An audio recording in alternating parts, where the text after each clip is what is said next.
Every day people go to work, but for some it's the last thing they'll ever do.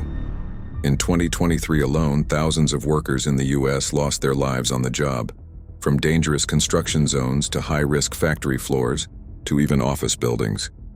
What's behind these numbers? How did these people die? And why does it keep happening? We're going to look beyond the headlines and reveal the hidden crisis of workplace fatalities that many don't talk about, and what's being done to stop it. But before we dive in, some of the details in these stories are disturbing and may not be suitable for all audiences, so viewer discretion is strongly advised. As always, remember to hit the like button, share the video, subscribe, and turn on post notifications to stay up to date with the channel. Alright, let's dive into the video.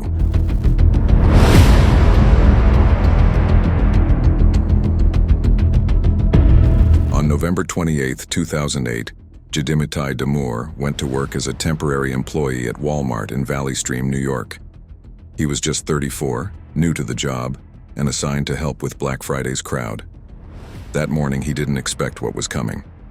As a massive crowd gathered outside the store, he prepared for the early rush, not knowing that this day would end in tragedy. It was still dark when hundreds of people crowded outside the Walmart doors, eager for deals. Walmart had promoted its Black Friday sales aggressively, drawing more than 2,000 shoppers. Hours before the store opened, customers were already pressing up against the glass doors. But Walmart hadn't set up proper barriers, and there was almost no security. The temporary workers on shift, including Damour, were unprepared for what would happen when those doors opened. At exactly 5 a.m., the doors unlocked and the crowd surged forward. Like a wave, the people rushed in, breaking through the doors, spilling inside. Damour stood near the entrance, trying to control the flow, but the crowd was too strong. He was knocked to the ground, his cries unheard under the chaos. A desperate struggle followed. Damour tried to stand, but the stampede was relentless. The crowd trampled over him, each step bringing him closer to his final breath. His co-workers tried to reach him, but the sea of shoppers was unstoppable. By the time the chaos slowed, Damour lay motionless. The aftermath was a storm of grief and shock. Damour had been hired only a week before, brought on specifically for Black Friday. Yet Walmart's preparations were dangerously inadequate. Reports showed that the company hadn't set up barriers or a proper plan to manage the massive crowd they attracted. In the days that followed, questions arose. How could this have happened? Why was there no crowd control? Damour's death raised serious concerns about Walmart's commitment to protecting its workers. Damour's family took action. They filed a lawsuit against Walmart, accusing the company of gross negligence. They argued that Walmart's focus on profits had cost a man his life. Walmart's responsibility was clear. They had attracted the crowd but had done nothing to ensure the safety of their employees. The lawsuit also targeted the mall and security firms, saying they too had failed to protect Damour and other workers. Walmart had drawn in thousands of shoppers with promises of low prices. But in their rush to boost sales, they ignored safety. Damour's tragic death exposed a reality about Black Friday and retail. Profit often comes before people. Temporary workers like Damour are hired for big events but often left with little protection. The rush to bring in customers was clear, but where was the plan to keep employees safe? As news spread, public anger mounted. Walmart faced harsh criticism from all sides. The United Food and Commercial Workers Union in New York called for a full investigation, accusing Walmart of putting profits above safety. People wanted answers. Why were temporary workers thrown into a high-risk event without training or protection? The tragedy sparked demands for better worker protections, especially on days like Black Friday when crowds are dangerous. At first, Walmart expressed sympathy for Damour's family and promised to review their safety practices. But their response also included a sales report, which many found offensive. To many, it seemed Walmart was more focused on profits than on the tragedy that had just occurred. Facing growing outrage, Walmart announced new safety measures. They said they'd add barriers, increase crowd control, and train employees to handle high-traffic events. But these changes came too late for Damour. The loss was already felt. and the promises only reminded everyone of the cost of Walmart's negligence. The lawsuit led to a settlement, but Damour's story continued to resonate. His tragic end was a painful reminder of the dangers retail workers face during these chaotic sales events. Temporary workers like Damour are hired without job security, training, or protections. They are brought in for big sales days but face the highest risks. Damour's story shone a light on this harsh reality and the need for real change. The people who make events like Black Friday possible deserve better. Today, Jidimitai Damour's death stands as a dark warning. It reminds us that profits should never come before human lives. His story is a lesson to Walmart and other retail giants. Employees are not disposable.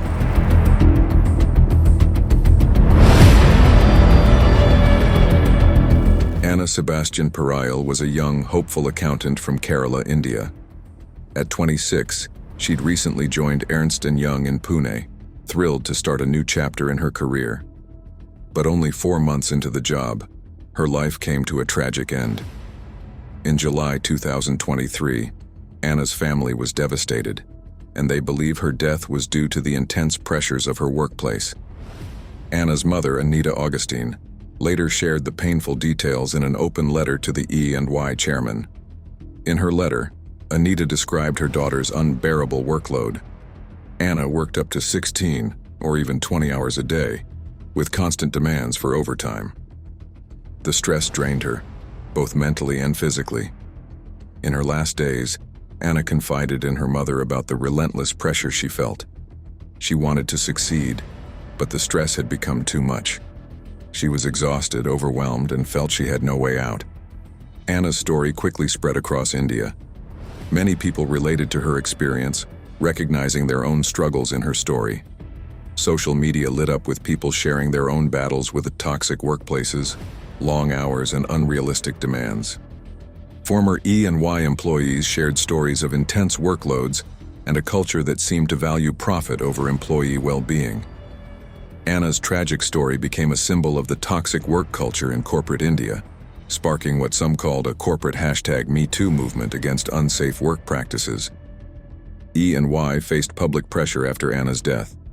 E&Y India's chairman, Rajiv Memani, issued a statement, expressing regret that no one from the company attended Anna's funeral. He also promised a review of the E&Y work culture. But to many, his words felt hollow, like another empty corporate response. Critics believed E&Y's reputation for high-stress environments was well known, and that Anna's case was a wake-up call about the severe toll of this culture. Anna's story also exposed a disturbing trend in India's corporate culture. Long hours are often seen as a badge of honor. Some leaders even encourage extreme work schedules. For example, Ola CEO Bhavish Agarwal once urged employees to sacrifice their personal time, suggesting work weeks of up to 140 hours. Infosys co-founder Narayana Murthy also encouraged young professionals to work 70-hour weeks. This pressure to overwork feeds a culture that dismisses work-life balance as a Western idea. Critics argue that these expectations ignore the human cost, especially for young employees like Anna. After Anna's story sparked outrage, India's Ministry of Labor launched an investigation.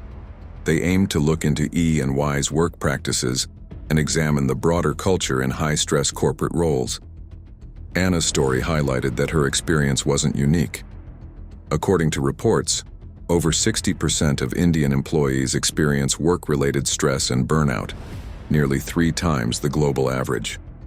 These conditions can be mentally exhausting and have serious health risks. Anna's family continues to seek justice. They hope her story will inspire real change in corporate India. They want Anna's death to serve as a reminder that companies like Ernst & Young must rethink their practices. It isn't just about profits, it's about valuing the people who drive those profits. Anna's story is a powerful reminder that work should never come at the cost of someone's life.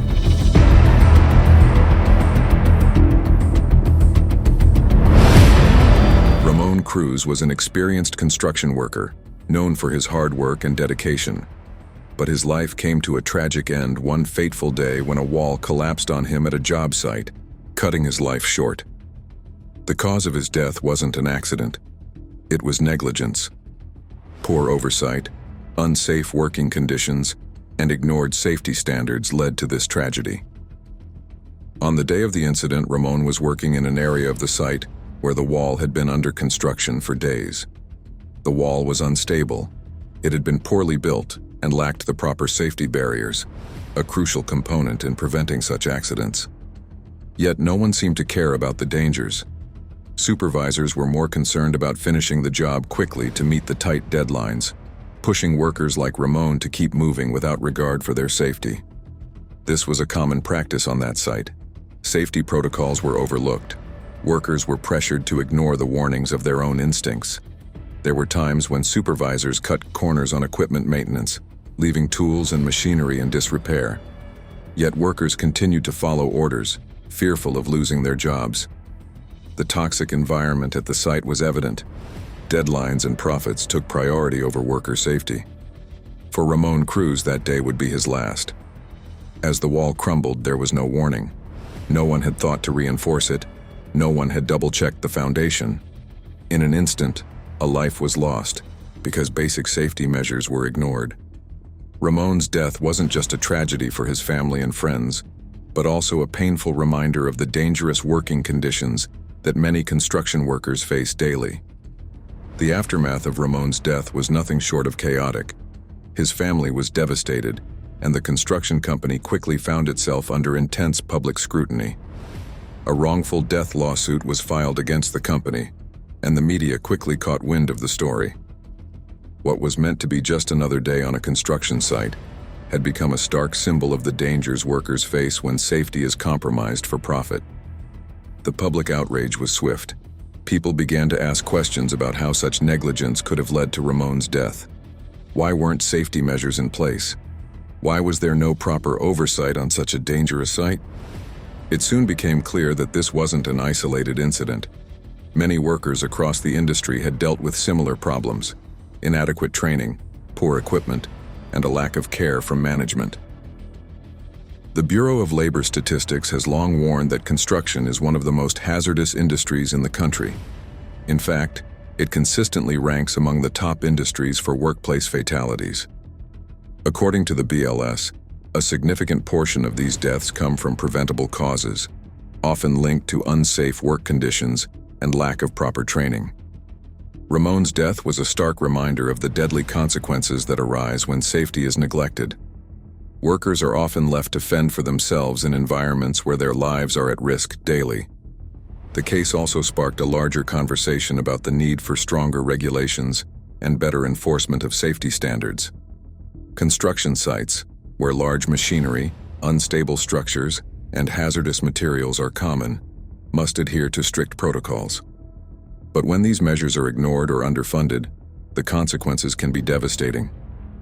In Ramon's case, it wasn't just the wall that collapsed, it was the system that failed him. As the wrongful death lawsuit progressed, evidence of the company's repeated violations of safety codes was presented. Workers testified about the unsafe working conditions, the lack of proper safety barriers, and the constant pressure to finish projects on time. It became clear that Ramon's death could have been prevented if the company had followed proper safety protocols. The impact of Ramon Cruz's death was far-reaching. It not only shattered his family, but also shook the construction industry to its core. It forced companies, workers, and lawmakers to rethink how construction sites operate. In the end, the case settled with the construction company agreeing to pay damages to Ramon's family. But that wasn't the real victory. The real victory came in the form of change. New regulations were put in place and companies were held accountable for their actions. When construction workers are pushed too hard, without the proper tools or protection, lives are put at risk. Ramon Cruz's death wasn't just a statistic. It was a tragedy that revealed a broken system, and the industry was forced to face the consequences. His story will live on, not just as a cautionary tale, but as a call to action for safer working conditions everywhere.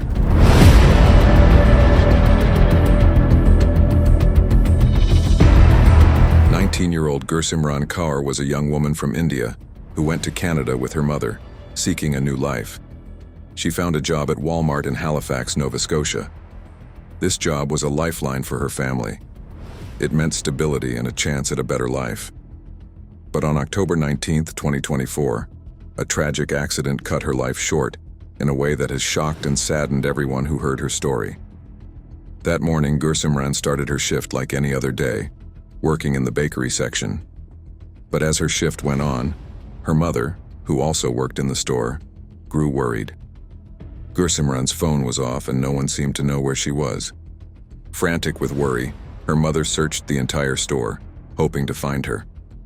After more than an hour, she discovered the unimaginable.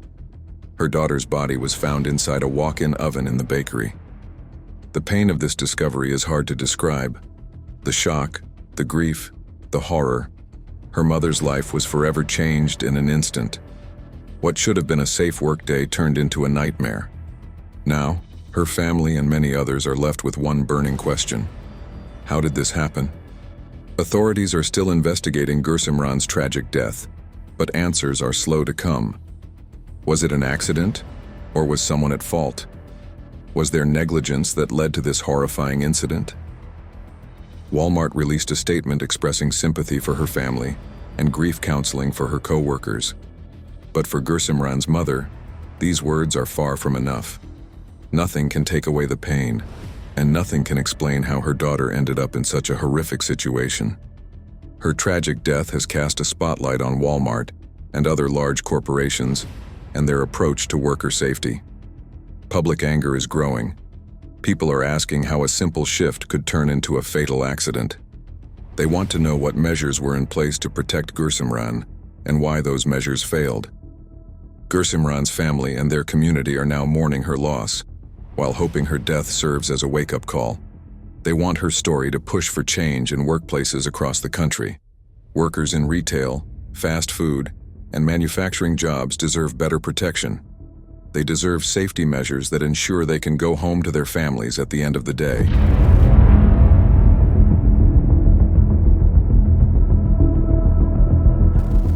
Denise Prudhomme's tragic story is a heartbreaking example of workplace neglect.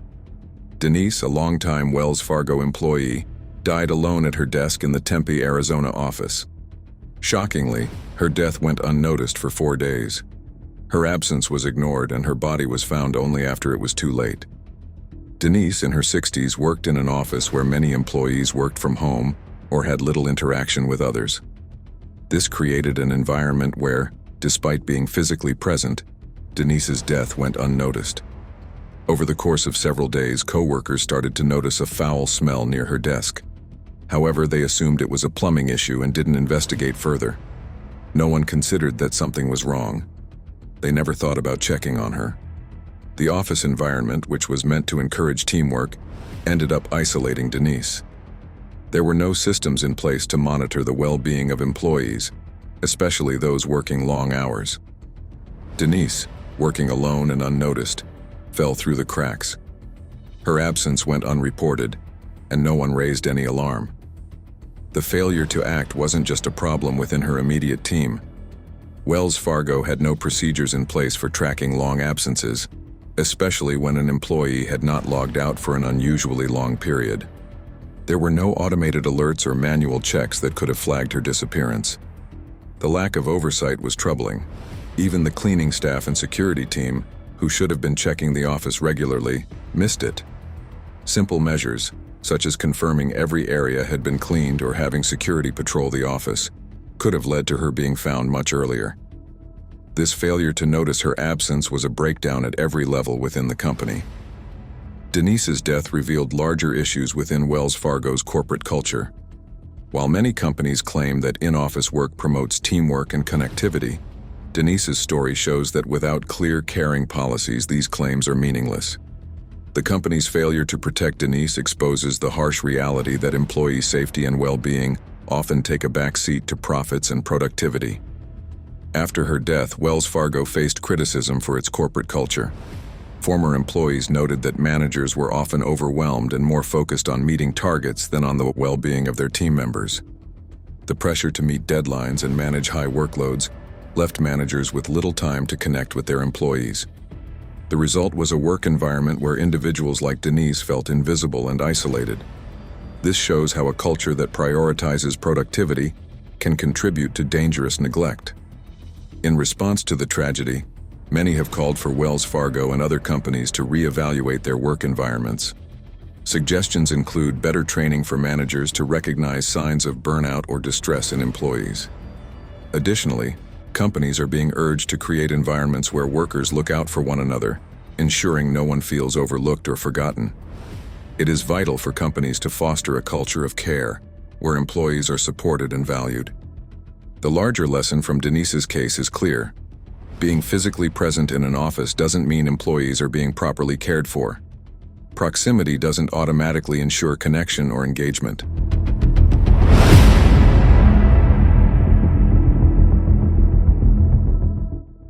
Thank you so much for watching. If you enjoyed this video and want to see more, then check out these videos on the screen now. If you have a topic suggestion, please send it to the email in the description. And as always, remember to like, comment, share the video, and subscribe to our channel.